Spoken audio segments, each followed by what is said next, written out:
Okay, another DIY knitting machine weight. In this case, it's going to be a heel fork to make socks on my 3D printed sock machine.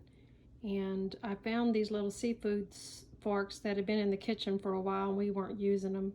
They've been in there for a long time, so they were able to be sacrificed. And I went to Academy and I bought some 8-ounce weights, and I used some floral wire to just kind of tie that on there, and it's holding really well, but I don't want the wire to catch in the fabric that I knit, so I'm going to wrap this in duct tape right there to cover that wire, or some sort of tape.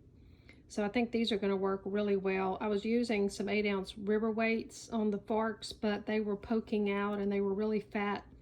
So these are a lot thinner, and it's going to extend the fork.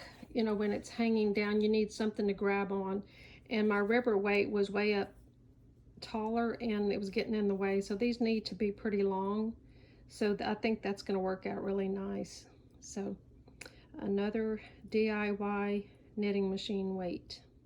Here it is, wrapped in tape. It's not very pretty, but I think it's going to cover the wire sufficiently so it doesn't get hung up on anything. Okay, this is my original setup with an 8-ounce river weight, and I put a little zip tie at the fat part of the fork, and then I stuck the river weight in there so I could use it for other things, but it won't hang straight. So I think this one is going to do the trick. It's a little bit longer and easier to grab onto underneath, and it's going to hang straight.